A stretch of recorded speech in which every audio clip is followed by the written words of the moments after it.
Hello, and welcome to Nerd Bible Podcast, episode 1. Oh, shit. Should have checked this before I started the impression. We lost like 2 subscribers, but then got another 2, so I'm like, cool. Oh, brilliant. 185. 85. I'm Stephen Tubbs. Telescope. Good night, Down. sweetheart. Down, telescope. When you sent me that voice note of 185, I'm George. That's Connor. I don't know why. Berry. Yes. We're just gonna Pop culture, nerdy things.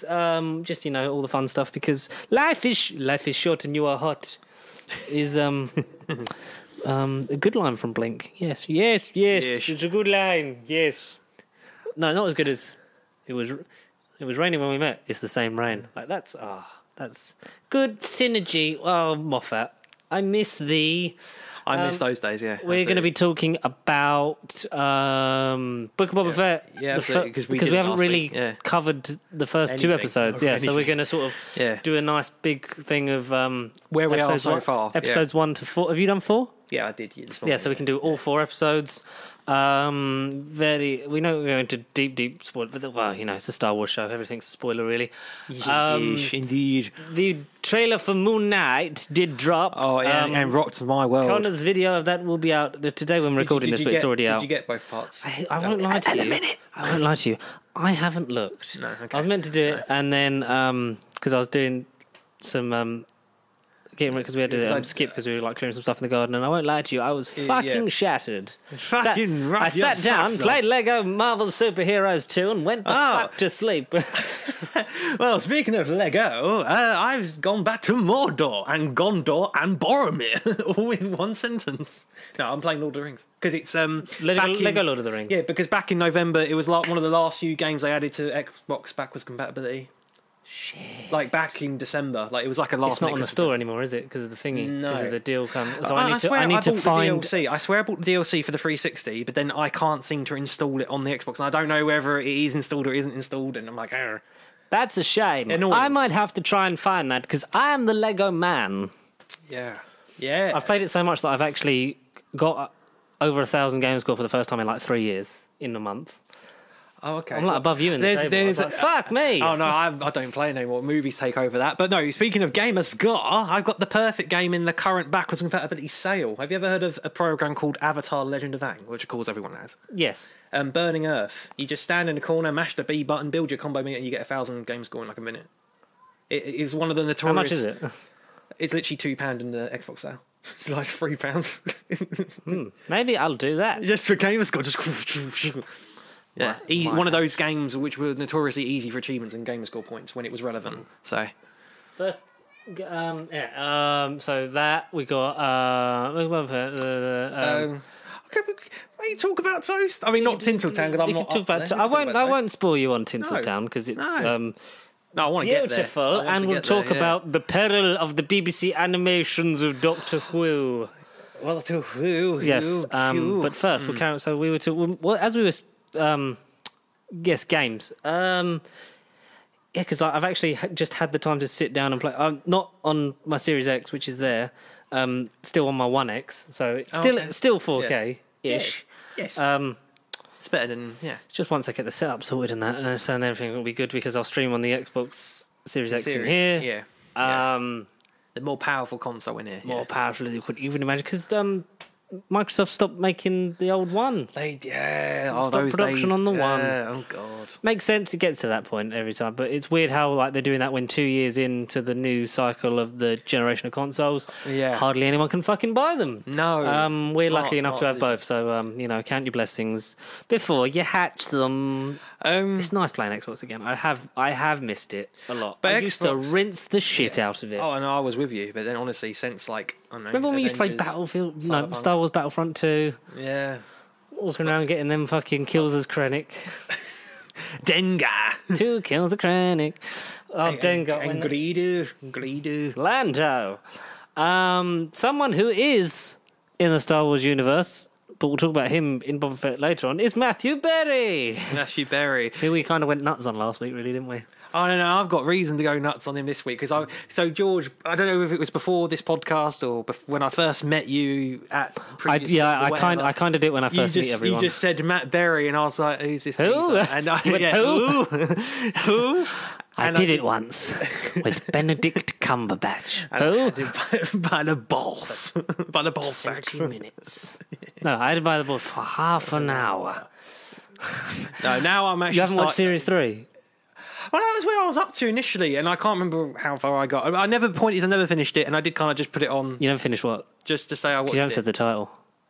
Toast of London. Oh, yeah, Toast of London, yeah. Dun, dun, but London's dun, irrelevant dun, now because he's dun, now in dun, Tinseltown. Dun, dun, dun, dun, dun, so just take my hand. Matt Berry wrote that, but he doesn't. Yeah, he's a proper musician. But doesn't do the vocals. Oh, he sounds a bit too feminine. So yeah, no offense, Matt. You got to love the voice and vocal cords, but I'll tell you what, I can't be asked.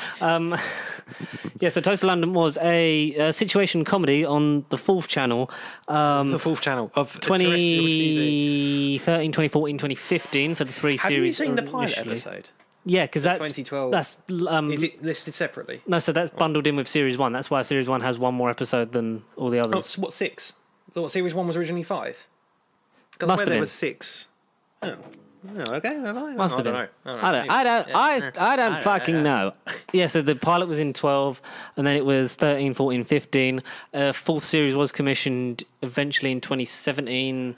Channel 4 were a bit hasty on it. It took a while, and then we finally they went to the BBC and got Toast of Tinseltown, which is the full. It's the Torchwood Miracle Day of Toast of London. Basically, the Americanisation of the show. So it means it's going to get cancelled. Hopefully not, because it's not got John Barrowman getting his penis out. No. That's the main thing. I've got a thing about John Barrowman, not his penis, but like I've got a thing about John Barrowman coming up. PG audience. Oh dear. Oh dear. And as a nice treat, like the week before Toast of Tinseltown, the first episode, because I texted you when the first episode was on, and you were like, "Where can I watch it?" And I was like, "BBC 2 right now." BBC 2 right now, and I didn't watch it that night. But I watched that night, and then they had dropped all of Tinseltown's on there, and all of they have the broadcast rights to Toast of London, so the first 3 series are on there. And so go and treat. If you've not watched it, it's very good. Someone telling you like 3 years later, which I got advice to watch, and I kind of did, but not really paying attention. Blah blah blah blah. Go and watch it. Honestly, Matt Berry is the bollocks of a comedian. Also great. check out Garth Marenghi's Dark Place, which is on for. Yeah, is it all four? It's on all 4, yeah. and because I forget they're all Channel 4 stuff. Yeah, IT Crowd, which is Netflix. Still, it's on all 4, and it's also on Netflix. I think that all 4 has cut the one of the episodes out though, because there was a whole I don't know if you know Graham Linehan. You cut an episode of which one? IT Crowd. Of IT. Oh, okay. Because so he's a very questionable man with very questionable morals. If you want to see Graham Norton. No, Graham Linehan.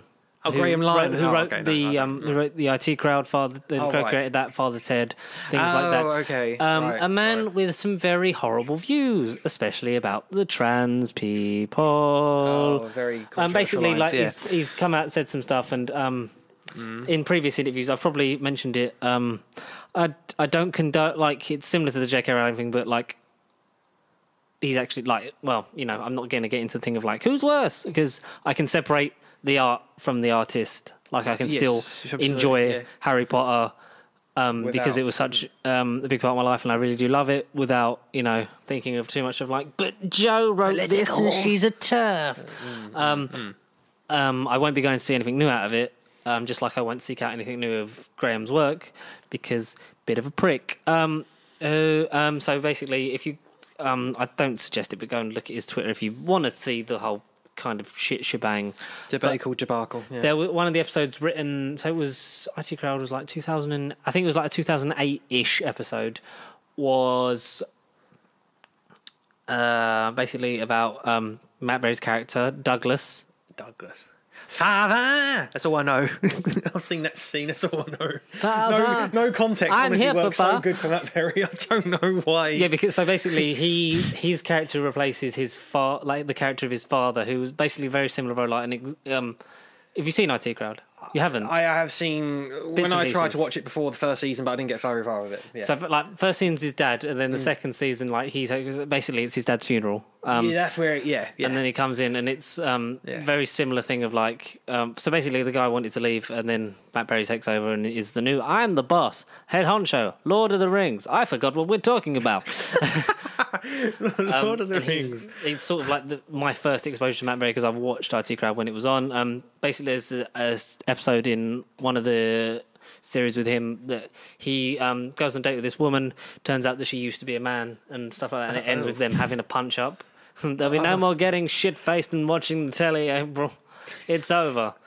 Okay. What? It's not you, it's me. No, actually, fuck that. It's not me, it is you. Oh no. Because like one of the whole like butts of the joke is like he mishears her, like, and to think you thought I'd run for the hills when you said you came from Iran. It's like you used to be a man. Yes, Douglas. Oh God.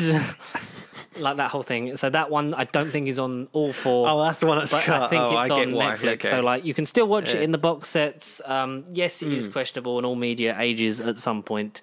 But don't just do, like we said before, don't just delete and curate your own history. No, just don't say, alter it. Yeah. I mean, don't get Graham Lyon to like comment on it because he's a twat. But like get someone like. Have Matt Berry be like, look, we made this shit back in the day and we thought it was funny. Comedy's a very fine Comedy line. is subjective. I am so sorry that this happened. These do not reflect the views of anyone who worked on the active crowd. Me included.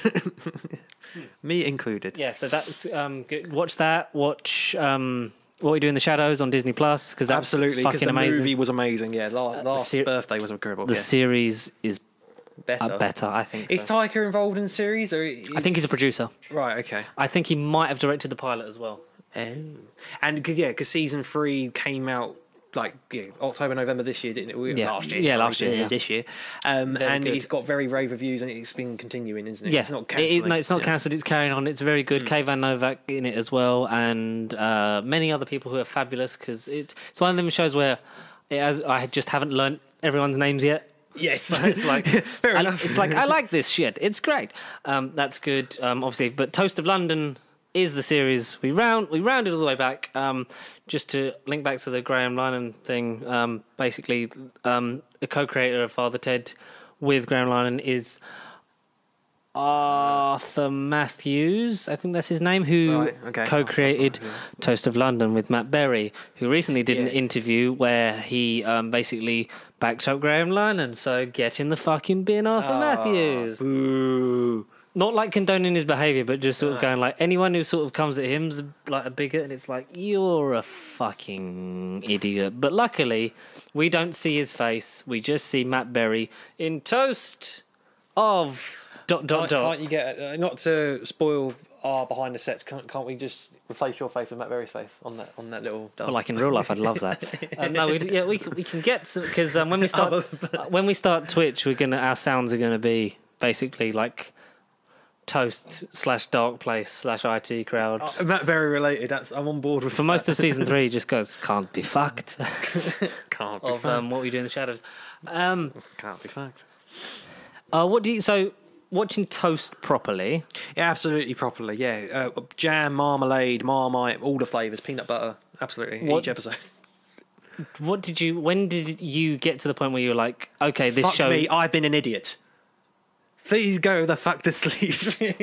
That's when I woke up from the sleep I was in. Where am I? So when was the point when you were like, this is... I think it was as early as episode 2. I think it was early as episode 2. On your recent rewatch? On the rewatch. I mean, don't get me wrong, I like episode 1, but I thought, okay, this might be a one-trick pony, but good night, sweetheart. I'm not falling for this sunshine. Like you said, episode 1 is the pilot, isn't it? And a lot happened in the pilot, and I kind of like, is this too risque? Is this just him trying hard or whatever? And in episode 2, don't get me wrong, I'm not going to try and attempt what episode's what, because the line is starting to get blurred where episodes are kind of meshing together, but there's just little scenes from every episode where... It's really good. I'm like, oh my God. I like how it's stupid. He's hilariously stupid and offensively stupid. It's so ridiculous but funny, but it's also... I've heard from a lot of people on Twitter and stuff, if you are actually an actor, it is like it's quite amusing. fucking like close to the thing, especially like with the all the stuff in the recording studio where it's like, yeah, can you just do that like just a bit looser? Like, what the fuck what does that mean? Yeah, I bet a lot of that happens. So, favorite character that isn't Toast? The flatmate. I like the flatmate. I can't You like remember his name. Ed. Ed comes out with the most Hauser abuse. Black. Ed Hauser Black. That's it. Yeah. The wonderful Robert Bathurst, who has yeah. had a bit of a renaissance, isn't he? Really, in recent, because he was the unit guy in Flux, and he was. Was he actually? Yeah, he was the one that Grand in The Serpent hangs Office. around with. In The Office, like in episode 4 or 5, whatever episode there was, where Unit was involved. The unit episode, he's the the one unit. that Prentice goes to. Ah, blimey. And helps him form unit, and he's the one that's like when you hear Brigadier's voice is like, it's a new corporal, which fucks up the timeline even more, which is fantastic. To fire the nuclear weapons. Yeah, that episode. That is Okay. really good. Up, Paris. Have you the one where he does the recording for the sat nav? You are now turning into Abingdon, Accrington, Ashram, all Brighton. Oh, what the fuck is Stephen, this shit? this is Clem Fandango. Who the fuck are you? This is Clem. He's on work experience. He's just fucking. I like when. Have you seen the one where he like loses it?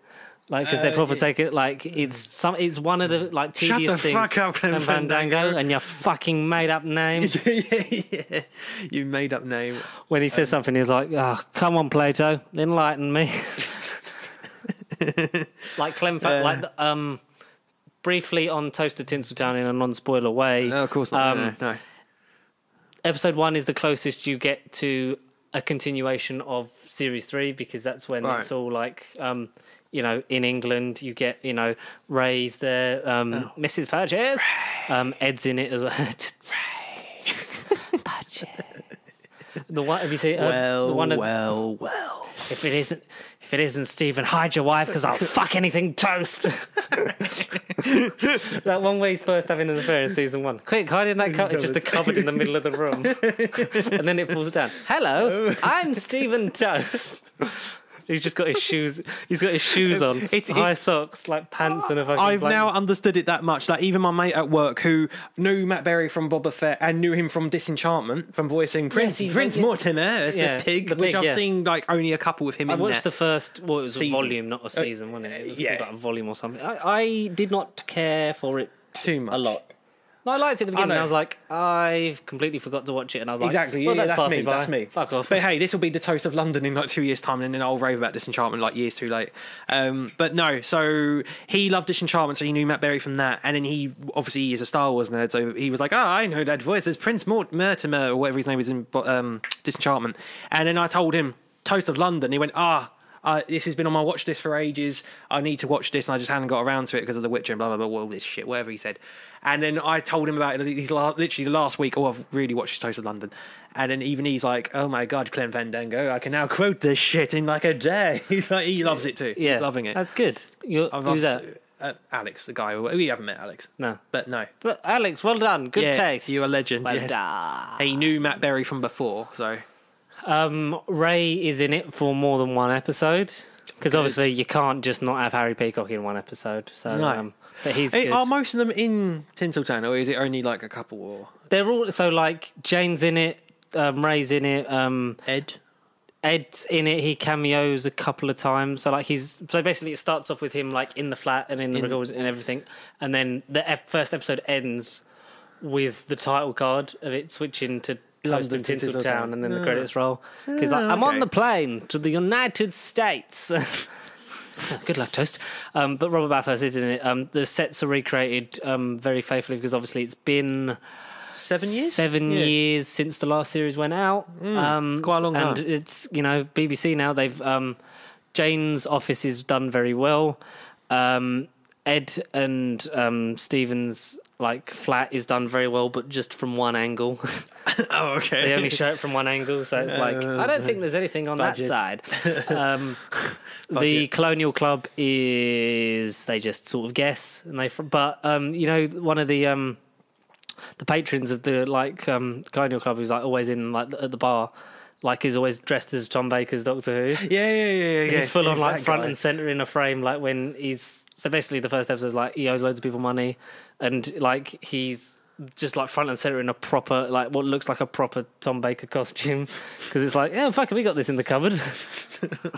Yeah, great. But it's the same people playing the patrons that were in the same background. Continuity matters. Yeah, good. I like that. But you can tell like that's not the same Colonial Club from season, because I know it doesn't have a set look until like series 2. Right. Yeah. But it's like, best they can do. It's been a while. But anyone who's watching it now probably doesn't really remember the Colonial Club anyway, so it's fine. But it's good. It transitions obviously across to America, so you get a different roommate that's a different way to Ed. Because obviously, like you have sort of that void of like the flatmate that has to play off a toast when he's sort of just like, oh, what the fuck am I doing here? What am I doing for breakfast? I've had toast. I've had pancake. Oh. Have you heard of peanut butter? I like when so like the fact that I don't know if like Matt Berry knew about this, but like the whole running joke through Toast to Tinseltown is that he's got a part in the new Star Wars movie, which came out the same day that episode 1 of Book of Boba Fett came out, where Matt Berry voices the droid in Book of Boba Fett. What the fuck's his name? The guy that takes over the patch, the one that Boba kills. Bib Fortuna. Yeah, Bib Fortuna. Bib Fortuna. Do you say you didn't want the droid's name? I don't really care at this moment. But yeah, so it's fucking amazing. Some really great celebrity cameos. That like, how the fuck did they get this? Right.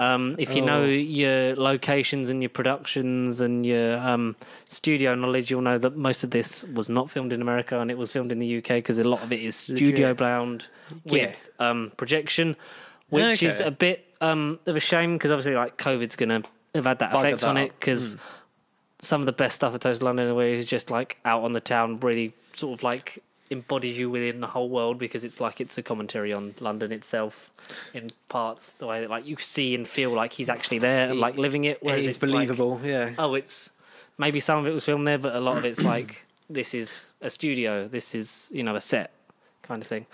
But some really good, like Larry David's in episode 1. You've got Kayvan Novak, if you're a fan of What We Do in the Shadows, him, and I forget what her name is, but she has one of the only songs in the series, because I know. So there's not as much singing. No. Oh, okay. There's a song from her, and I think it's either the last episode or the second from last, where like Toast is doing this speech, but then it like just becomes a rap. Are you talking about Natasia Dimitru as Nadia? Are you talking about her? Yes. Yeah. I totally Greek Romani vampire. I totally butchered her name. She's in it. She's in it for a couple. But yeah, the woman who plays, because when you go across and it's a different agent, you're like, we're going to lose Jane, but Dune McKinnon plays his American agent as well under prosthetics and makeup. So it's like, that's quite good. We don't lose sort of the essence of Jane there. Okay. But it's good. Yeah, it's really good. It's a solid 6 episodes. It's weird because it's actually longer, because being on Channel 4, you get like 20, 22 minutes, because obviously you get the ad breaks. Yes, included. So you don't get a full half hour. This is a BBC half hour, because obviously no ad break, so it's a full 30 minutes, which was a bit sort of like, it's still on for like an extra 8 minutes. That's quite weird. But then you get used to it by episode 3. You're like, this is the format. There's a full like minute and a half gag in the first one where it's literally just them wasting time, where he just walks off and then walks. But you'll know what it is when you see it. But like, it's very fucking funny because it's just stupid. What was it? Derek Tent. And you sort of also get the thing of like the return of like Benedict Cumberbatch. Who? But you get it like when he's in obviously America, but it's not. Benedict Cumberbatch is in it. No, like you get, like the whole thing where they're like they mention their famous actor. He's like, that's every fucking episode. He's like, who? Like, they do that also like when he's in America. Well, it's never called like. It's always referred to as Tinseltown. It's never referred to, which is a bit of annoying because it's like you don't get the feel of it if it was like Toast in LA or Toast in whatever. Yeah, Toast in Paris, Toast in Florida. Yeah, kind of thing. But yeah, it's good, solid. I don't think this series was the best. I still think for me series 3 is still like top. But I feel like this is getting a new audience in and getting you back into it, and and hopefully this continues, I think it will hit a lot If harder. season 3 is your favourite, I'm going to have to only pay attention to season 3, but I'm going to have to rediscover it, or just discover it, because I honestly don't remember season 3 at all much. I don't. So did you finish season 3? I was on when I booted up. It is up right now.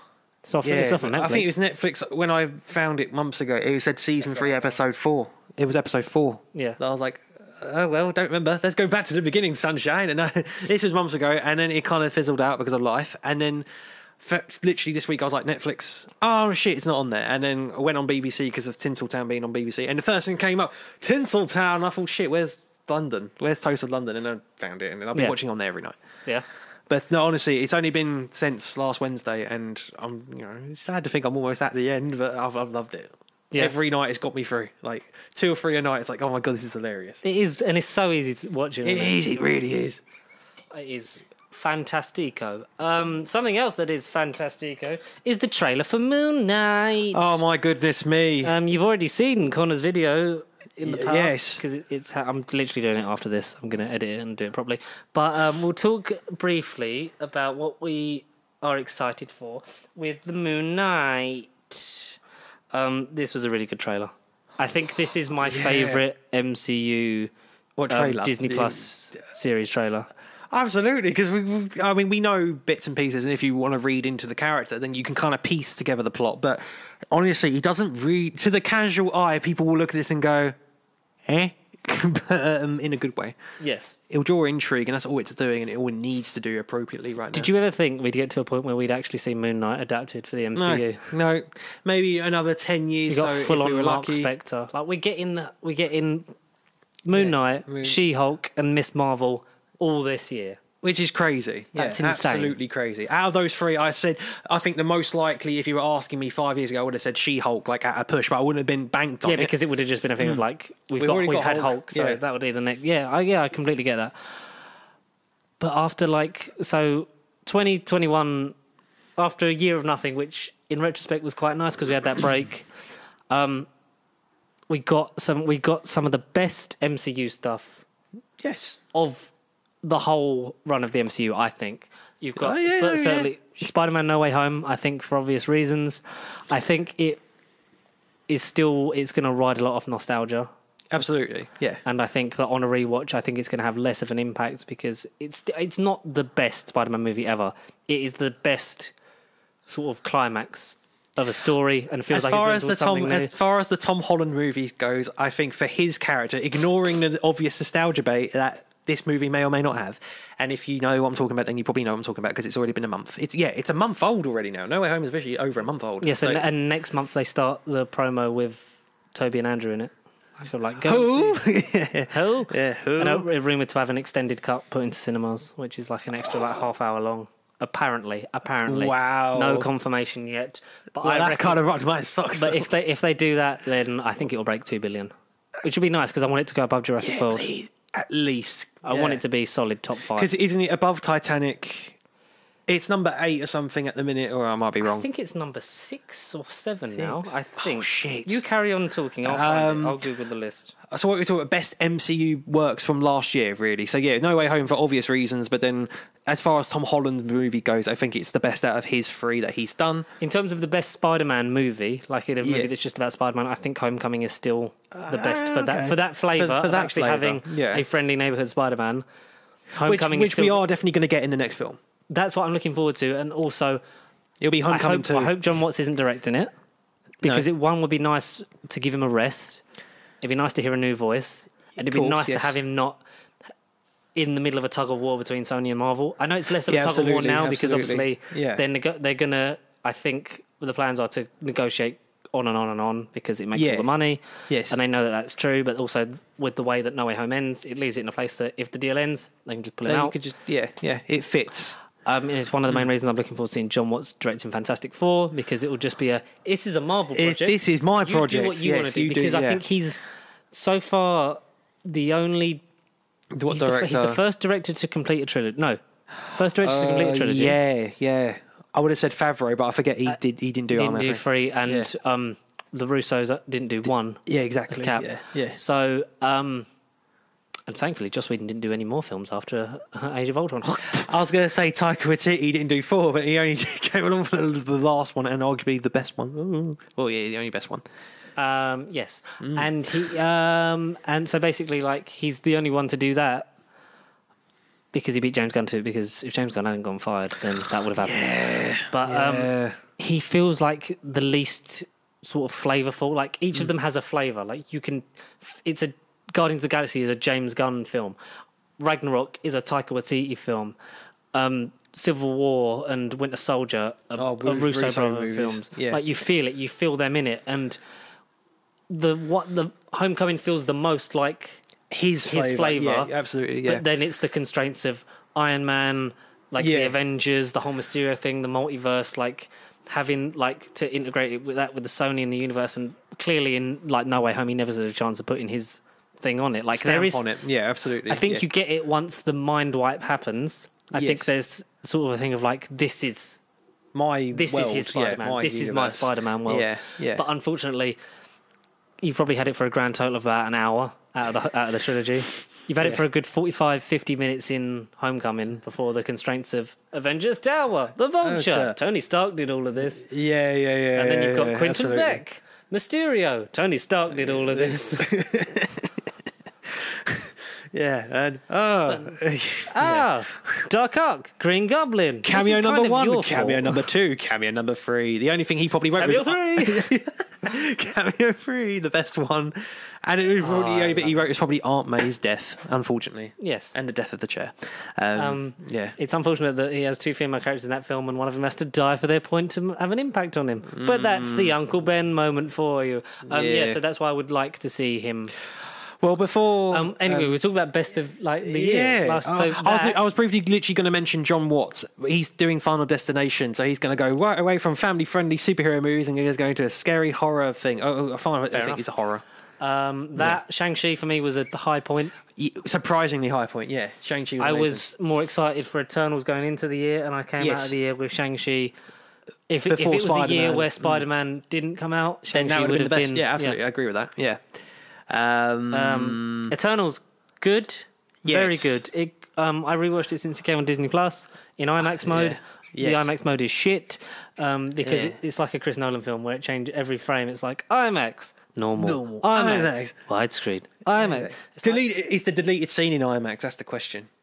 How many deleted scenes are on this Eternals? Because there's one I sent you with Kit Harington. That's not the IMAX version. Doesn't have any anything deleted on scene extras on it. Oh, okay. So I'm guessing it's just on the normal one. No, because the one I sent you with him and Sprite in the museum, why wasn't that in the movie? I think it was such a nice scene. Yeah, but also like the film was like 2 hours and 40 minutes long. I don't care. Make it Zack Snyder, damn it. Give me the complete movie. Oh God, no. If it's WandaVision was probably yeah, like to start the year off with that batshit kooky, break the mold, and probably one of the best MCU things in general, not just series.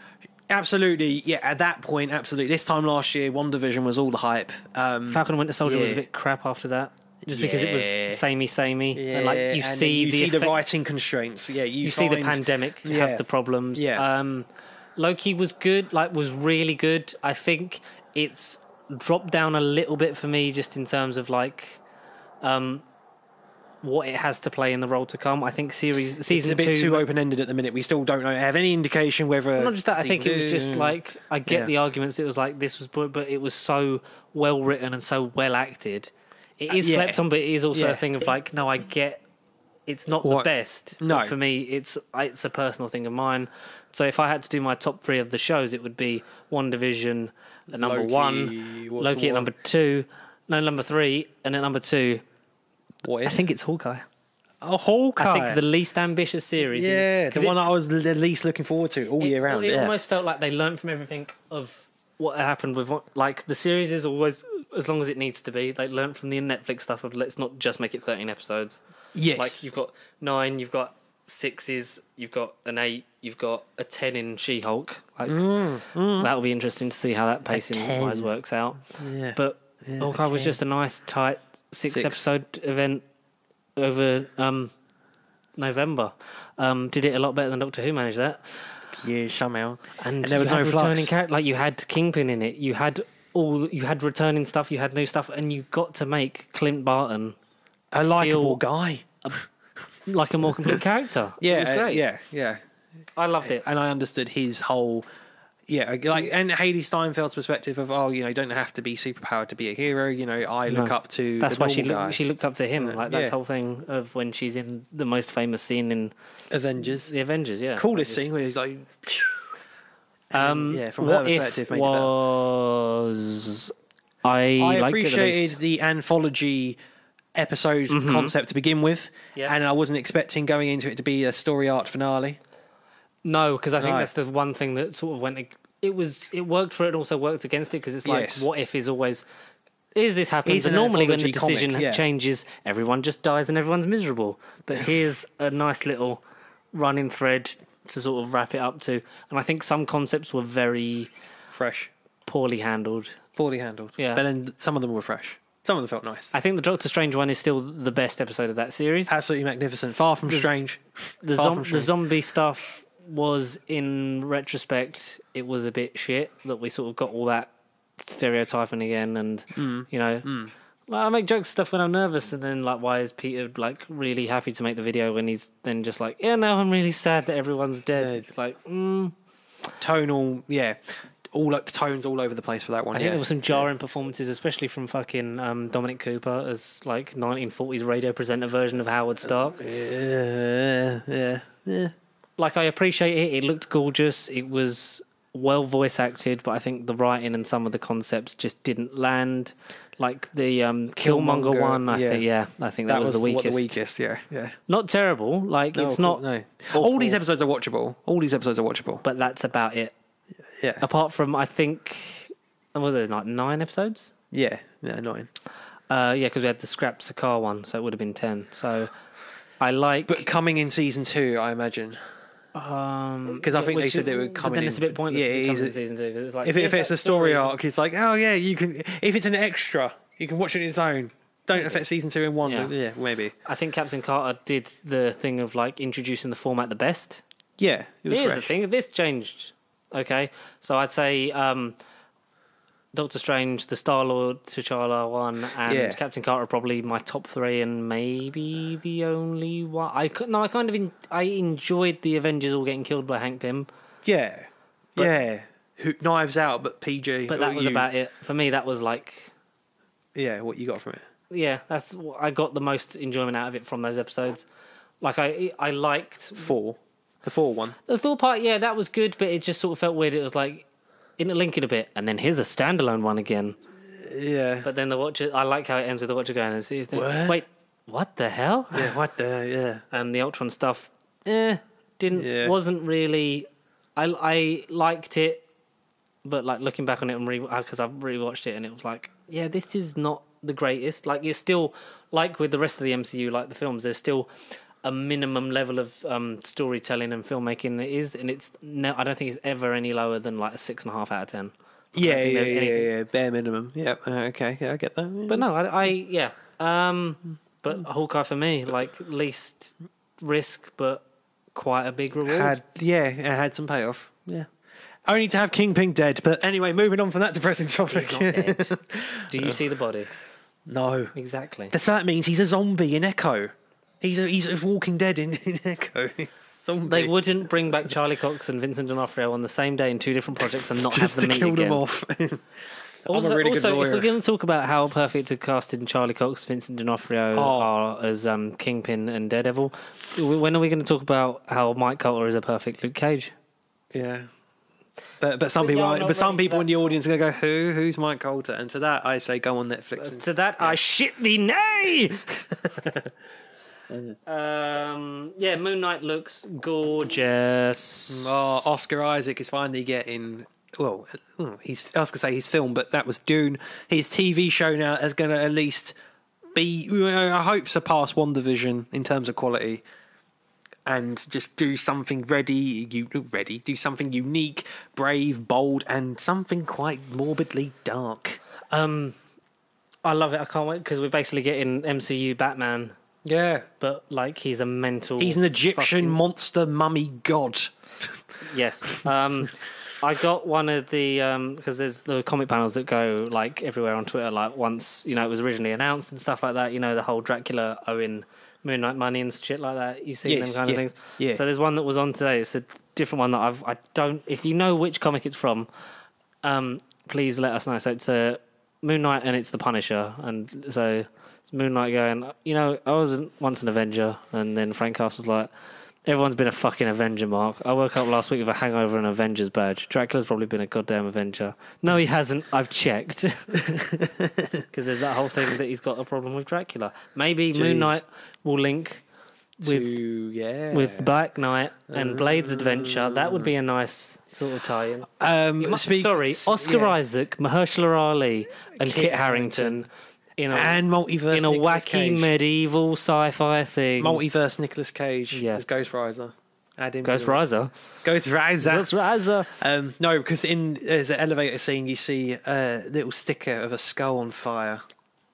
Oh yeah. So the Ghost Rider. Yeah. They're very, very good. Because I think the team is the Midnight Suns. Or the Midnight Suns. Morbius is in that as well, though. Oh, but he matters because he's definitely part of the MCU now. He matters. He's gonna matter. Anti-hero films. You sent me that thing, didn't you? Where it's like, I'm Venom. Identity theft's not a joke, Michael. Millions of people suffer every year. Yeah. The Office is good. I wanted to read to you. And also, sorry, just before we change subject, we had sort of a leaked image of the Moon Knight costume months ago, and it turns out they were like pretty much accurate. The scene where it's taken from, like that's kind of real. Because we saw it on the Marvel Studio sort of like scissor reel thing, and I like how it forms like you almost like hear the bandages wrapping around him. As if they've got a soul. I have no idea what they're going to do with it, but it looks fantastic. And he genuinely looks terrifying. I wouldn't want that in a dark. It does. He looks terrifying. But no, I love it. I love Oscar Isaac. He deserves more. He deserved better. From what I heard, he got better. He got what he deserved more than Star Wars in Dune. And I hope this continues. This is his third Marvel project. Apocalypse, Spider-Verse, Spider-Man 2099, which he is the top billing for now in Spider-Man Across the Spider-Verse Part 1. Because obviously that end credit scene leads into something. I don't know. Sonyverse Part 2, yeah. It's Oscar Isaac's world and we're just living in it, and I'm really fucking happy about that. And the guy's playing like three identities, like Mark Spector. I had all the names earlier, but I totally forgot what they are now. But he's playing three identities, and at least three we know of, because I know that gets to a point in I think Moon Knight has, I think there's like 10 or something of them. 10? Like 10 different personalities. Jesus, 10? Something like that. Good God. So we're going to get some split level acting from Oscar Isaac. Jeez. Last MCU thing... Or no, second from last. The possible return... A possible return, right. Of Richard Madden as Icarus in... But he died. And Chloe Zhao said so. We never saw his body. No. But also when Arishem summons all the Eternals that are in Earth's vicinity, but Icarus could possibly be showing up in the MCU soon again after a TikToker posted that her brother, Joe Kennard, who has only ever been the stunt double for Richard Madden on Eternals, and another show of his. I did read next. So basically someone... put up a TikTok was like, when your brother is a stunt double and his next job is a character coming back into the MCU, take that with a pinch of salt. Like that would be nice, because I do like Icarus as a surprise villain level. He was kind of one of the cooler parts of the movie, I think. I liked but I wanted a proper Icarus, and that was the only thing I was like, I'm glad Richard. That is his chance. I was watching it. I was like, I'm glad Richard Madden's going to die so he can be James Bond, but not anymore. Good night, sweetheart. Matt Berry's James Bond. Okay. So, well, I mean, he was in like episode 6. I'm going to the audition. And he leaves the room after he kills the interviewers or whatever. Yeah. He goes, so I'll just leave. In IT Crowd when he has a gun, that's amazing. Because he gets his grandfather's revolver left to him by his dad, and like he's you can, so like they do the thing where like the dad's voice is reading the letter as he's reading it, kind of thing, like, and like he just looks like hell's horses, and then like he's doing it like, but puts it in his pocket, but then shoots himself in the leg like during a meeting, and he goes off. It's like, you come in here talking about like 18th century revolvers, get out, and then he goes to a meeting like he's bleeding out, and he just goes, one last thing that it counts, team. I had every single one of them. You sent me this, so it's the rumoured cameo cast list for Doctor Strange Multiverse of Madness. I'm going to play a game with you, Connor. You can only pick two. Out of everyone? Yeah. Tom Cruise, Tony Stark variant, Nicolas Cage Ghost Rider, I need the image up. Ian McKellen Magneto, where is this Ewan Grufford Mr. Fantastic. Hang on, Instagram, yes. Hugh Jackman Wolverine, Hailey Berry Storm, James Marsden Cyclops, Patrick Stewart Professor X, Wesley Snipes Blade, Tobey Maguire Spider-Man, Edward Norton Bruce Banner. Oh my God, how many things have I sent you? The Punisher. When did I send you that? That pic of Tom Cruise as Tony Stark. It's Rodrigo Sanchez. Here we go. I got the image right. Jesus Christ! So that was a lot of names. So Tom Cruise, Nicolas Cage, Ian McKellen, Ian Griffith, Hugh Jackman, Halle Berry, James Marsden.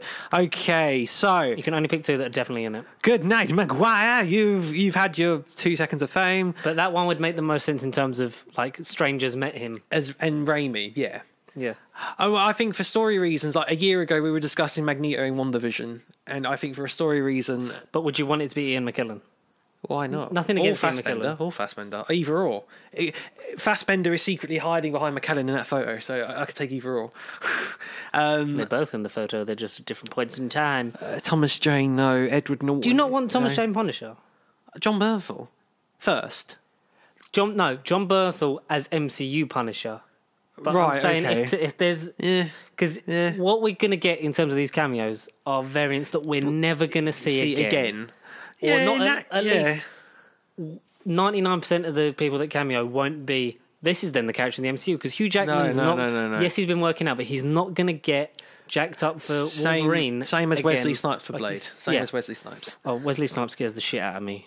Just have him as Whistler in the new Blade. Have him be the Whistler for Mahershala Whereas Ali's if we're going to go based on that theory of, this is going to be their one chance to come back, then I'm sorry. If we're not going to have an MCU Ghost Rider, then why can't Nicolas Cage, through some wacky multiverse shenanigans, be on the Midnight Sun scene that may be forming in Moon Knight? If he out of these, he would be the most likely to become Ghost Rider. MCU Ghost Rider. I think, and I agree with that, yeah. Even though, like, his abs are digital, which is the weirdest thing about that film. I need to watch. That's the thing. I need to watch some of these movies. Spirit of Vengeance is good. Yeah, the second one. But you can't get a copy of it that's not 3D on Blu-ray, which is quite shit. But you can watch it 2D, right? Or is it you use 2D option, but like, good, okay. It comes with like when they used combo to do back in it. Yeah, so it's the 3D, 2D, and the DVD or the digital. I don't remember. Mr. Fantastic, but and I'm sorry if John Krasinski, who isn't in this picture, again, a separate report saying he's the variant, then that's stupid. Why can't he be Mr. Fantastic for real and not a variant? I wouldn't be surprised if the Multiverse of Madness is the stepping stone for the origin of the Fantastic Four, that they've journeyed and then ended up where they are. Like there's a sort of like a gap. Do you know there was a post-credit scene from Spider-Man No Way Home that was scrapped? Because why? Any theories? Do you know what it was? Go on. So it's the end of the film. So right at the very end. So it would have been before the Doctor Strange trailer that would have still played. Yeah. So Peter's in his apartment, like he's... Pay rent. You get your Rex when I fix this damn door. Is that it? No. So he goes on Google and he types... Tom Cruise. No. And he types in Norman Osborn. So he wants a job at Oscorp? No. So he's seen if Norman Osborn exists in his universe. Because obviously he would want to keep a tab on this version of him now. He knows what the Green Goblin can become. But so it still proves out there that maybe Norman Osborn is out. There's a series on TikTok that this guy does where he does the college trilogy and then what he calls the Spectacular Spider-Man trilogy, which would be the last of the rumoured like 3 trilogies, 9 films of Tom Holland and then Death and Miles Morales. Like he plans out all these things and it's like Matthew McConaughey as Norman Osborn, which has been rumoured for a long time. As Spider-Man. I was like, what? All right, Spider-Man. But that would have been interesting. I kind of ripped my socks, to be fair. John Krasinski, yes, but Why I feel not like we're gonna variant? get. I feel like we're gonna get disappointed. Like I feel like whoever plays. Reed Richards would be what? I don't think it. I think we're at a point now where it'll either is definitely him and he's filmed it, or he's not filmed anything for it and he's never going to be Mr. Fantastic. Exactly, that's the thing. He's done it and he's keeping it quiet, like Toby and Andrew. I mean, Andrew should get an Oscar for lying. I would love that. I would love John. I think John Krasinski and Emily Blunt. Like I know the obvious reasons in that, but it would be a really good to see like Genuine team up. So what's it like when a married couple actually plays a married couple on screen? Because they've never, apart from A Quiet Place, they've not really had the opportunity to do that. No, and they're silent for most of the film. So yeah, it'd be thing, great yeah. just to hear them interact with each other. Yeah, Yeah, I agree. I'd say for me, if I can only choose two, no to Edward Norton because technically he's not a variant because we're just meant to assume that the Hulk has always just looked He the was a same. skinny weed, and all of a sudden he became like. But credit to What If, the Hulk, when the Hulk is in it, like from that bit in Incredible Hulk, it's a halfway house between Ed Norton and Mark Ruffalo. Respect. Voiced by Ruffalo. So that's... Respect. I like that. So for me, it would be... I think a Punisher would be good. I wouldn't say no to it. I didn't grow up. I'd rather it was Ray Stevenson. The Warzone Punisher, really? Just because then it would be like, let's... Because then Not it would the be a one shortcut you'd because it's think, like, that's Volstagg, but like... Volstagg from The Warriors 3 in Thor. Wait, hang on. So that actor, Punisher, played Volstagg out of The Warriors. Did he? Yeah. Ray Stevenson. I didn't think of that. Okay, okay. But I like Ewan Grufford, Griffith, yeah. He was a good Mr. Fantastic. Yeah, he's The nostalgia. Fantastic Four is slept on. Yeah. You like it as much as Spider-Man, so why are you lying to yourself, ladies and gentlemen? Exactly, come on. Yeah. Now, this will be sort of like the main point of contention. The Tom Cruise variant. I sent you the big... Did you read the message I sent you on that? Yeah, I did. Today. You sent it today, didn't you? I did read it. I'll quote... James Franco, sorry, that's not him. Tom Cruise thing I'm torn will be a fun thing to see as he was the original choice for Iron Man. But then not to cut off your message, but that's, I think the only reason why they would do it is because we all know that, the hardcore fans.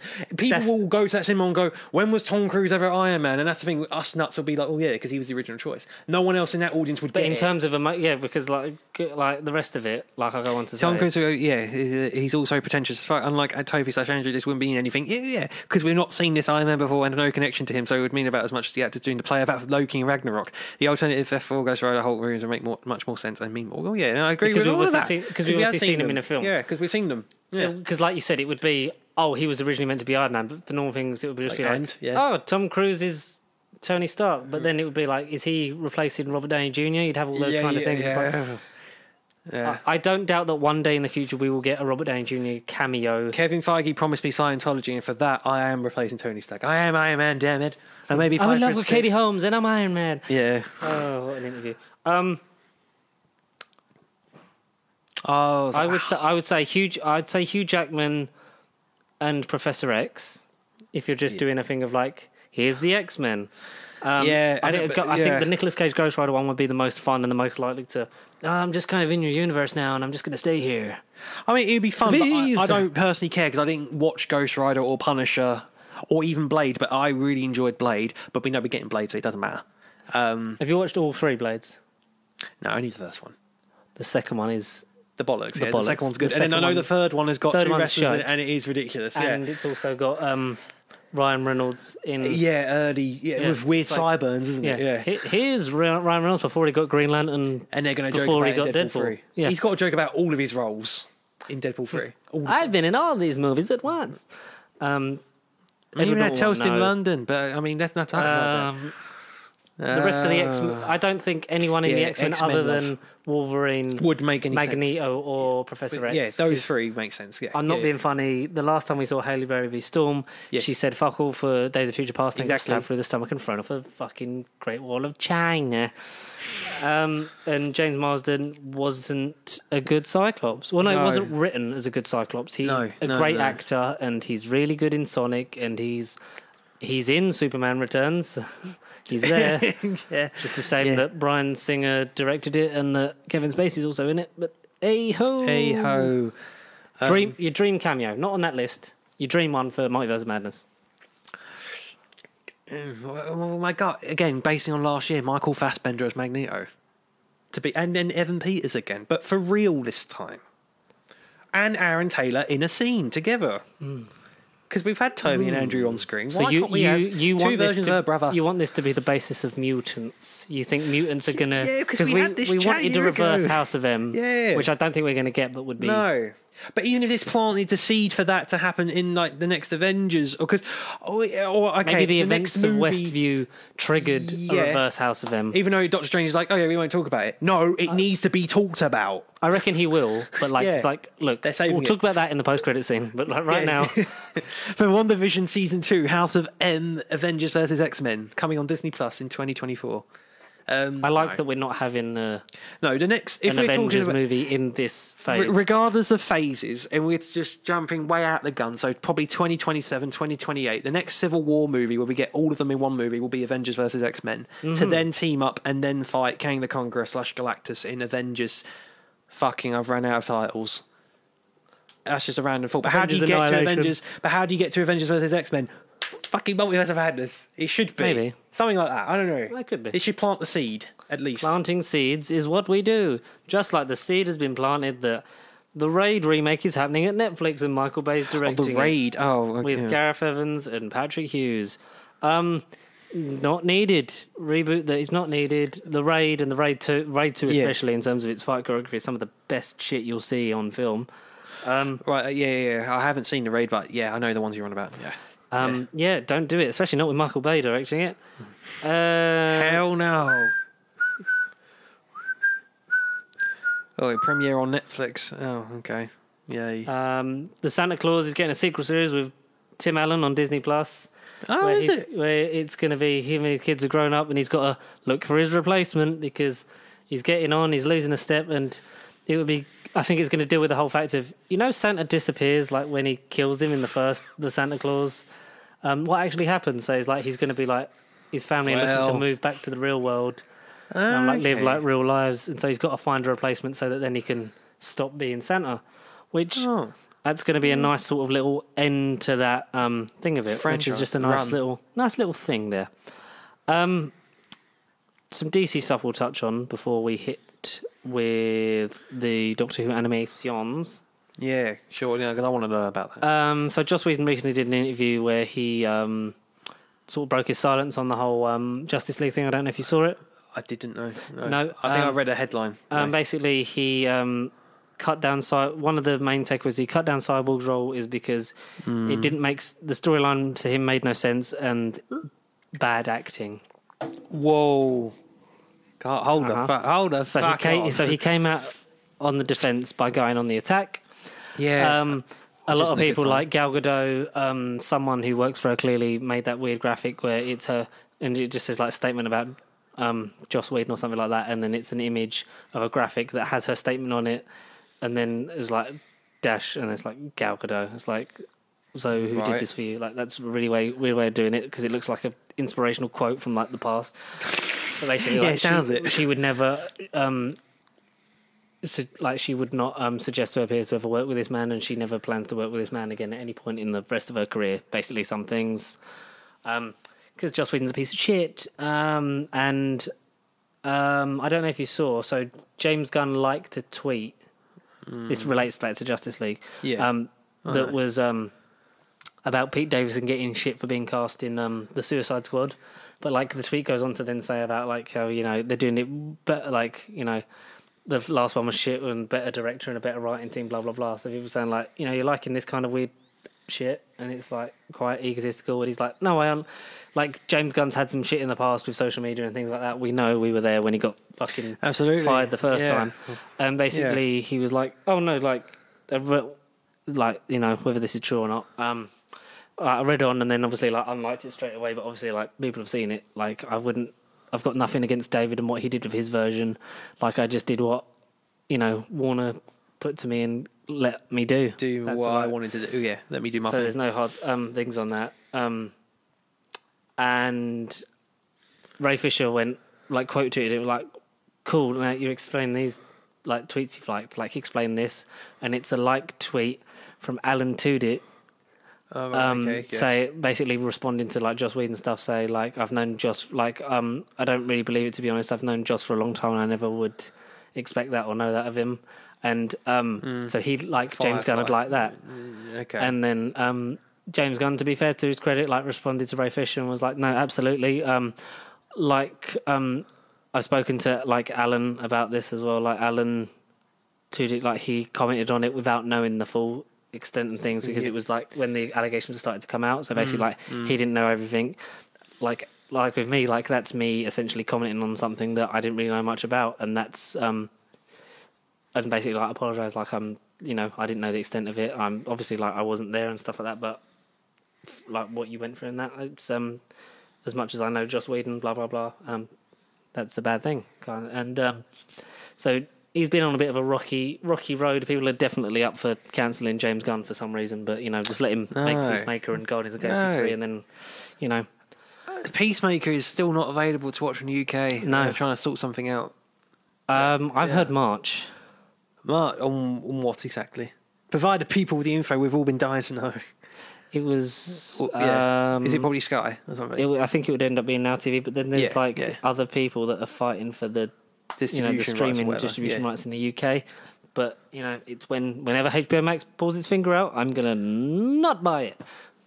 Well, 2024 at this rate because of current Sky contracts. The stuff that's on there, I'm like, I don't really need to watch it. Especially if we got the physical media of it, then we don't need it. No. There's like this shit and like the stuff going on with Batman and the rumors about like we talked about the Flash before, and like it's going to reboot it and it's going to retcon all of the Zack Snyder stuff so that that's not canon, and Batman is going to be replaced. Like you can have Batman Prime with Michael Keaton in this universe, and then Batgirl's going to be the main Batman, and Supergirl will replace Superman, even though Henry Cavill was literally like, I have a lot of fondness for the character and would like to at least play him again.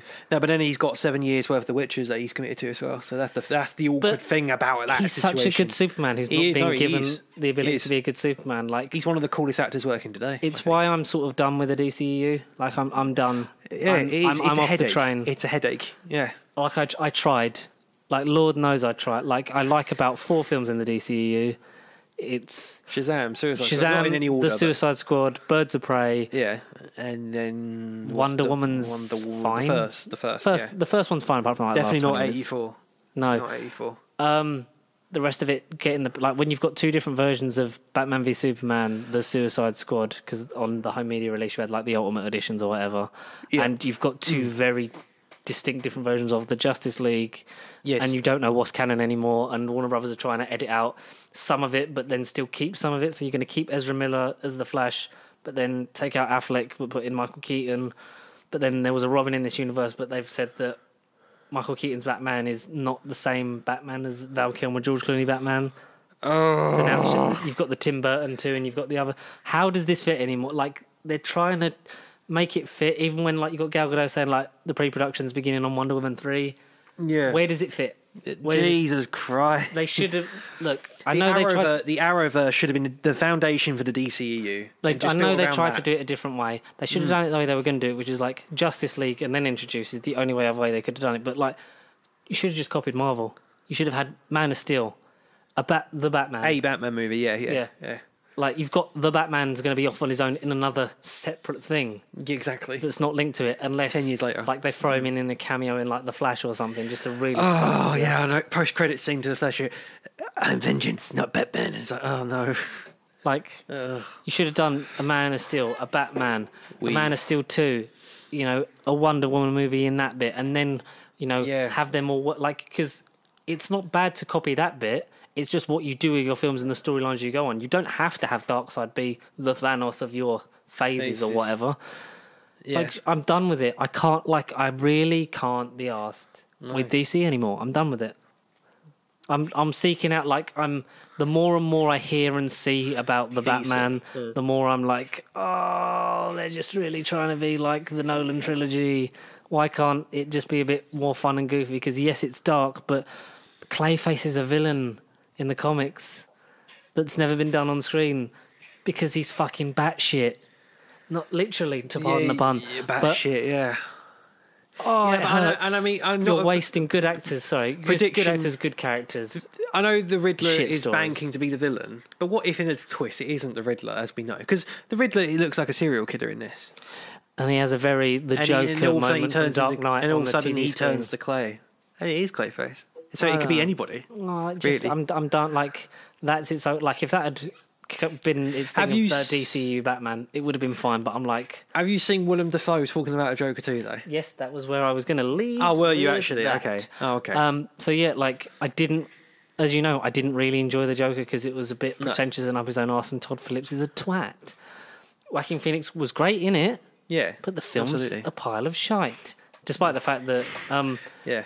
Willem Dafoe has talked about, having him being like a man influenced by his Joker's events and sort of like playing against him and having like two Jokers.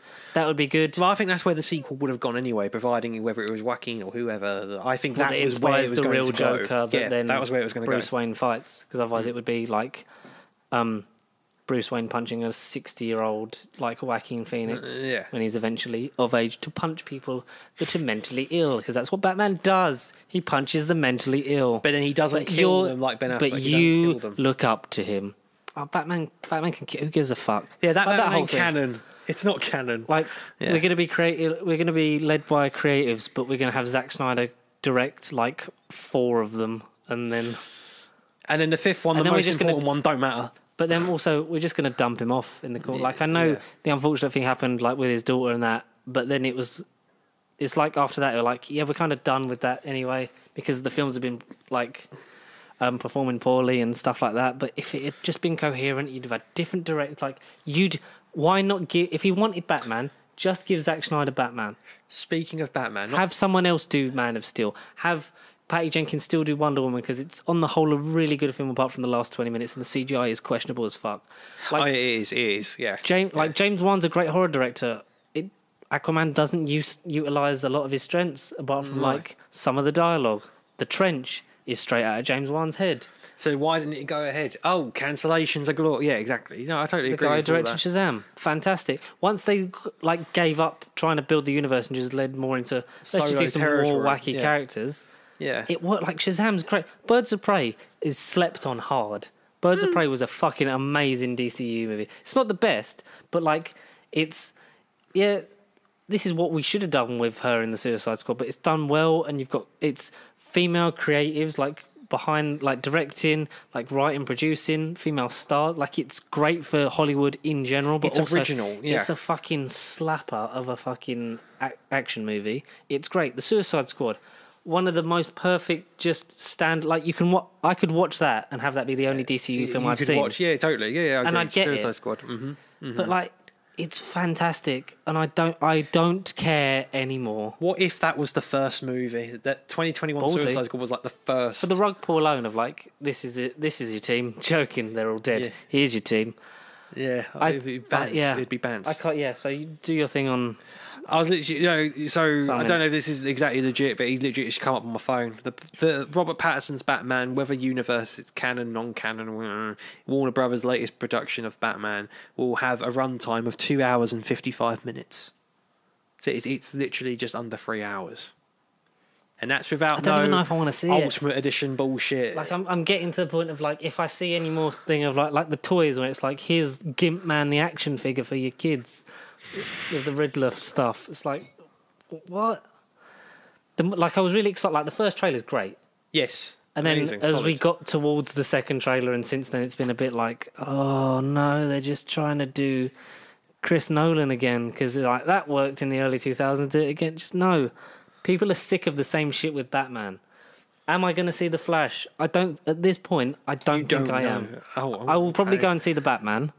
Okay, But that's not yeah. connected. The Flash, apart from the morbid curiosity about what the fuck's it going to be about, and Yeah. the cameos. Are they in going it. to reboot it as the reports are saying? Like you're using that to reboot half of like half of everything. Half the last decade's worth of Either- filmmaking I've- you've just yeah. deleted. either reboot with the Batman and have With it the built Batman. from that, Yeah. or Yeah. you carry on the trend you've set. Don't try and like the Flash's first Movie. movie adaptation is of a Flashpoint story that you're going to bring back all these multiversal things. Like the second movie was Batman v Superman, and it shit the bed for everyone else. Yeah. Done. I'm done. I enjoy the Suicide Squad, Birds of Prey, and Shazam. And Shazam. And I like most of Wonder Woman and bits and pieces of Aquaman. Will you watch Black Adam and Shazam 2 at least? I watch Shazam 2. Like, I'm only going to watch stuff to the ones that I know I like. Yeah. I'm curious about Black Adam, and I love Shazam, so I'll obviously watch Shazam 2 because they're going to end up, like, fighting, and that'll be good. Wonder Woman 3, when that comes out, I've still not properly watched 84. Don't blame you. It's not that good. Aquaman 2, The Lost Kingdom. I'm not going to watch that just because Amber Heard's still in it, and I can't be fucked for a production company that's going to fire Johnny Depp for the same thing and recast his role. But you're not going to. You're not going to do anything about Amber Heard because she's a woman, and we can't abuse that to women. Otherwise, that's a whole separate conversation of sexist. We're treating women badly. That's going to lead to more negative doors and another conversation, which just isn't going to happen because that's just the industry. I just think the industry is like you either got rid of both of them or you keep. Yeah, exactly. No, I'm totally with you. Yeah, it's and Warner Brothers are going to be scratching their heads like. So Wonder Woman's still part of it, but like the Flash sort of is part of it. But now Ben Affleck. How do we make this fit? They're trying to do a Rubik's cube underwater with no oxygen. There's no point. Well, speaking of no point. This I don't know if this has a point, but this just popped up on my phone. The Lord of the Rings series on Amazon. I'm assuming this is the same series. It's got a title reveal. Are you ready for the title? If it's anything other than Lord of the Rings, I think I'm going to punch myself in the eye. Well, I don't know if it's got any sound, but okay, it's a bit dramatic. It looks great. I mean, it's the most expensive TV show ever made. Ever. Yeah, why is it in 4:3? Because I've turned it around. It's a Facebook video, that's why. But I thought fucking Zack Snyder was directing it. HBO Max exclusive. So it's in 3 rings for the Elven Kings under the sky. I imagine this is a song because it was in italics. Yeah, 7 for the Dwarf Lords in their halls of stone. They sang that in the film, didn't they? I thought this was going to be Galadriel's narration. 9 for mortal men doomed to die. 1 for the Dark Lord on his Dark Throne, aka Voldemort. Harry Potter confirmed. What? In the land of Mordor where the shadows lie. I thought this was going to be a short video, but this is taking ages. How long is it? 12 seconds. Okay. Lord of the Rings. What is this called? Lord of the Rings. The Rings of Power. That's the name. The Rings of Power. So it's of the Nine. Hopefully, it's more about the formation of the rings. Like a prequel. Yeah, if it's a prequel to Lord of the Rings, 10,000 years before. Yeah. September the 2nd, 2022. I'm more up for that than let's do Lord of the Rings again, but more expensive and less Peter Jackson. You're right. Yeah. Amazon Prime, now. The Boys presents Diabolical, the animated series, and June 3rd is the premiere for season 3. Yeah, Amazon are upping their game. Do you know what we haven't had? Oh no! The confirmation of the air date for Umbrella Academy season 3 yet? No, we still haven't. Roughly the same time, weren't they? Yeah, they were. It'd probably be July or something, August, probably. Then there's loads of Star Trek stuff popping up. Not hear about Star Trek. Maybe not this year. Maybe next year. That'll be the next trend for me personally. Yeah. No offense, Michael. I know you love Star Trek. So we'll end with the Doctor Who animation stuff. Firstly, there's the John Barrowman thing. So someone tweeted John Barrowman, please make up with the BBC and return to Doctor Who and help reboot Torture. Us Whovians need you, because he switched to a private account, shit like that. He quote tweeted with, mate, they dumped me. I don't need to make up to anyone. So, moral of the story, kids, is John Barrowman thinks it's okay to, without consent, get his penis out on people and then not apologise for it. Yeah. One, don't do that anyway. No. But also... if you're going to be a twat, apologise for it. So, the Doctor Who animations. Doctor Who, yeah. You've sort of heard about it, and then there was a Justin Ayres video that you've not finished. I didn't even start. I literally premiered, and I was busy working. So, yeah, I knew it was on my radar, and I totally forgot about it. Okay, so, what's happening? Breaking news. The Abominable Snowman, it was a rumour that was been circulating sort of every animation eventually. That's still coming out, right? Okay, yes. Okay. So, as reported in the Mirror, credit Matthew Purchase on Twitter, who I follow for all the various Doctor Who stuff. Whenever a steelbook comes out, it's his Twitter account that alerts me that it's out, and it's like, pre-order it now. Same with the collection, same with the animations. Breaking important Doctor Who news. The Daily Mirror in print are reporting that The Abominable Snowman will be the final missing episode animation, as BBC America has pulled out of funding the range. Yeah, that's all I know. Yeah. The reason they have pulled out of funding it, where is it? Animation update from the Radio Tire. No, that's the hopeful bit. So basically, the release schedule of the animations in America is making less sense. And then, so basically, they're performing okay over here because you're having the thing, you've got the DVD, the Blu-ray, like the pre-order, and then it ends up on BritBox eventually or whatever, and they have the BFI things. Yes. Which we might have to go to the Abominable Snowman one because it might be the last one. Maybe that's my fault. Maybe I went to the Galaxy 4 one and they were like, fuck, he's going. Pull the funding. No more. Cancel the detonation. Doctor, no more. Fire the nuclear weapons. That's what BBC America said. Like, yeah, they're pulling out because it does badly because they only have the DVDs. You can't get the Blu-ray in America. Wow. Oh, I didn't know that. Oh, shit. The DVD doesn't come out in America at the same time that we get it. It comes out. I think 3 months. Or something. I think people said the maximum some will come out is like 5 months after the fact. No, that's bad. So the hype's died down. That's bad. It's doing that, but also it's premiering on BBC America first, I think, or like their version of BritBox kind of thing. Yeah. So they're playing it on TV. I read that. And then it's coming out, but obviously only the DVD, which is like, who the hell buys DVDs anymore?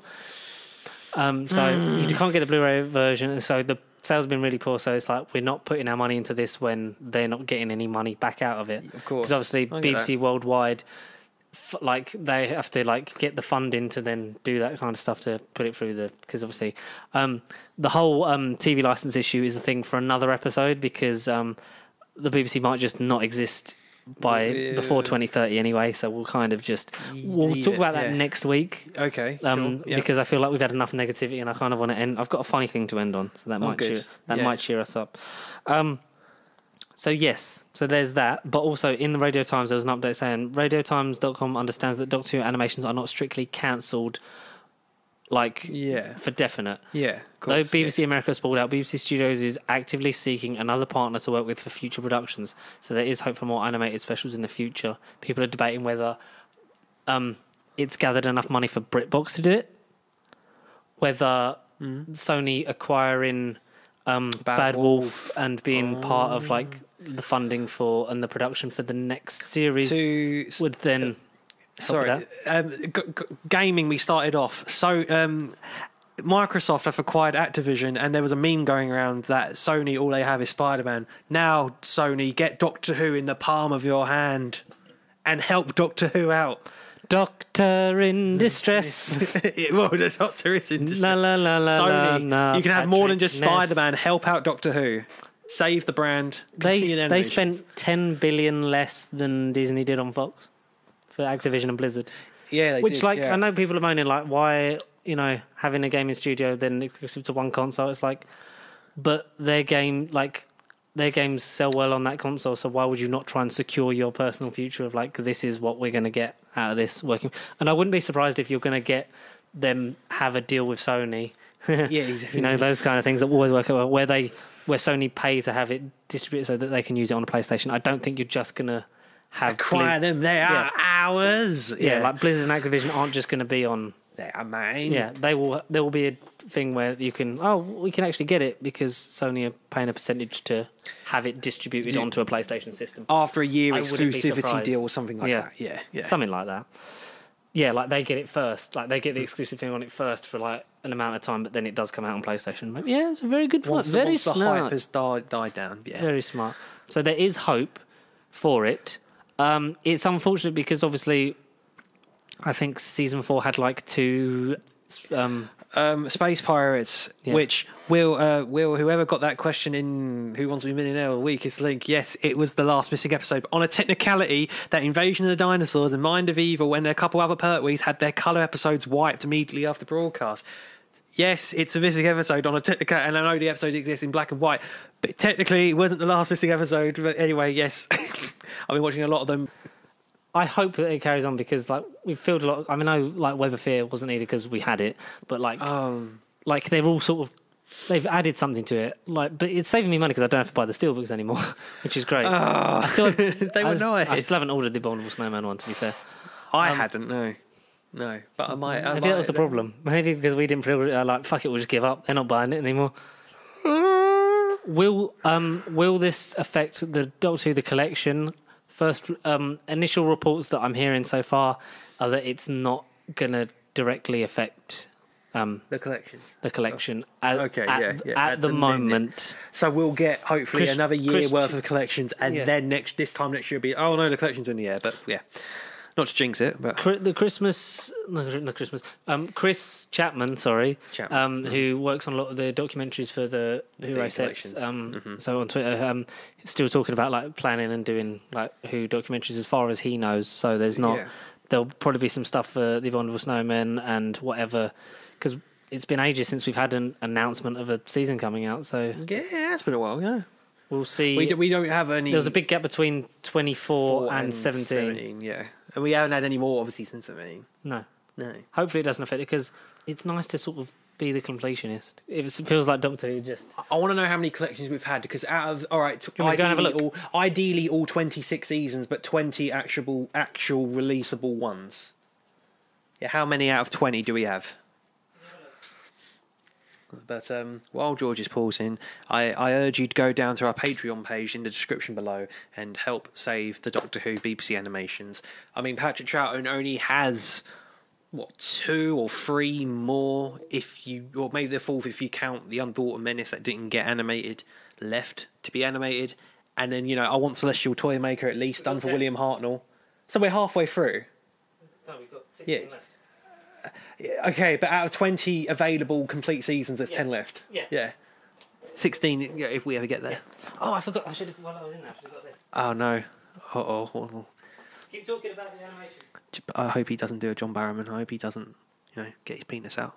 I'm not okay with that. I might just go. If he isn't here, I might just go in a minute.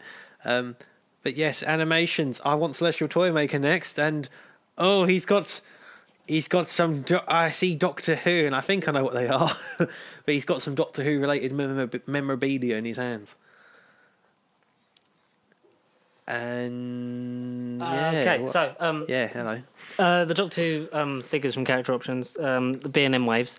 I'd missed, I think, a couple of waves because there was a Doctor with Androzani TARDIS, and there's a William Hartnell with the Unearthly Child TARDIS, which I really fucking need to get a hold of. This is all you at home. But so I think this is 2 waves down from where I originally wanted to be, but I managed to pick up in B&M in Harlow. Right, okay. I got the Keys of Madness set, Ian Chesterton, and 2 of the Vord. Oh, nice, yeah. Oh, okay, the Vord. And I've got a Peter Davison in the Earthshock set with 2 of the Cyberman androids. And I see, they're not the Rashton Warrior robots, because they're the 5 Doctor ones, aren't they? No, there was a thing out for the 5 Doctors that comes with Rashton Warrior robot, a Cyberman, and a John Pertwee, older John Pertwee from the special set. Why? Why? But you can also, it's the same way they did the Peter Davison in the Time Crash one from 2007. That was a Comic-Con exclusive. Oh, but the general question about production: the Rashton Warrior robot, is that design but just painted silver or whatever tint of colour? It looks like the same prop. Yeah, but the hand just stays down. Right, yeah. But they use. I think it's on a. Because look, they're showing it, and the hands are both down. So I'm assuming you can move them.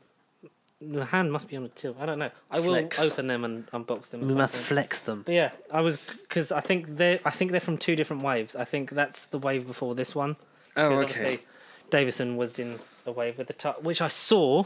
I did see him being. So it was like end of last year. I did see it, maybe like August time, something like that. Because there was a while. Because they didn't, because going like to B&M, like it takes a while to get down this way, whereas up north they were getting like loads of them like circulating their B&Ms. Lucky bastards. And like that one, my nearest one, like got there was nothing, but then I saw a Androzani TARDIS thing, but just like I had no money at the time, so I couldn't get it. So that's somewhere on eBay or Amazon for much more money. So, but yeah, I have a Peter Davison Fifth Doctor, and I have a William Russell, Ian Chesterton. Yes, Chesterton. Nice, yes. So I'll put that in my big box of Doctor Who figures that once I have a place to display them, I can put them all out and, pose them in front of my Doctor Who stuff like a sad child, just like you can do with your Marvel Legends. What if figures, which I still haven't done yet. I still haven't done. Yeah, that was cool. So now I thought I'd end on a bit of fun, a happy bit note. of a positive note. So on Twitter, a script was shown.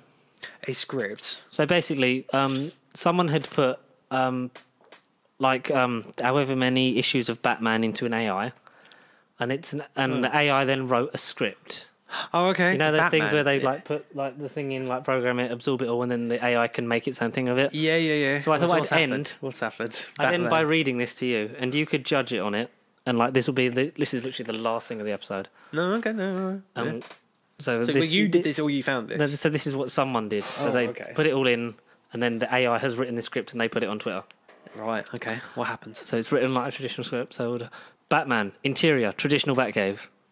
Batman stands next to his Batmobile and uses his Batcomputer. He's sometimes Bruce Wayne, sometimes Batman, all times an orphan. Oh my God, Google, that's savage. It gets better. Batman.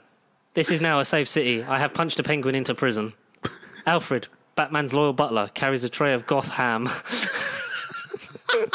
What does that look like? Goth ham. Eat dinner, Mattress Wayne. An explosion explodes. The Joker and Two-Face enter the cave. Joker is a clown but insane. Two-Face is a man but an attorney.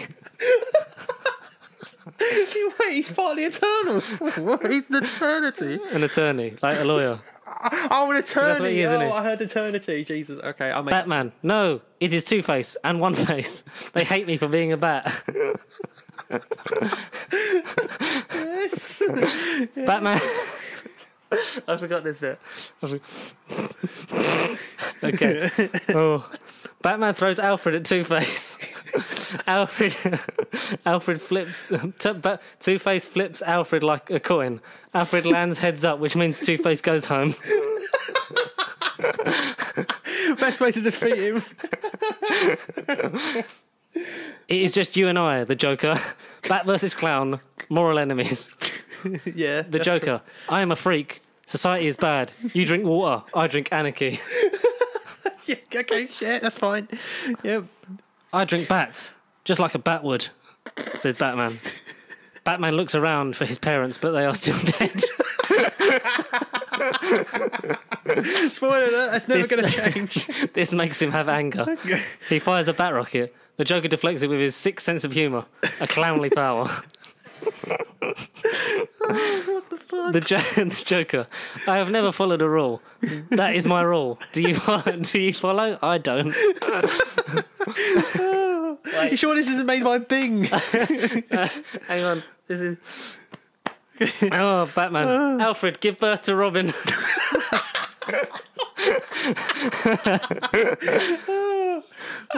Alfred begins the process since it is his job. The Joker now has a present in his hand. He juggles it over Batman. Happy Bat Day, Birthman. Oh. This is the... All right. Okay. That's the best. All right. Okay. This is how we end the podcast, everyone. Thank you, everyone, so much for listening to another podcast, episode 185. I'm George, this is Connor, and we're going to end on this line. Batman opens the present. Since he's a good guy, it contains a coupon for new parents, but is expired. This is a Joker joke.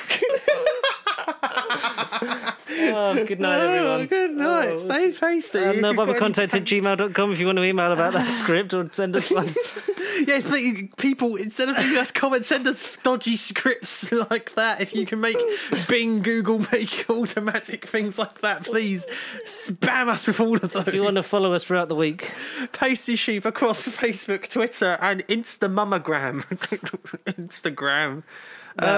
this has been fun. We'll see you guys next time for more. Connor's literally holding his head in tears. Yeah, genuine tears. You've literally got tears in your eyes. I never felt so happy. The only thing that can top that is Matt Berry was involved in it somehow.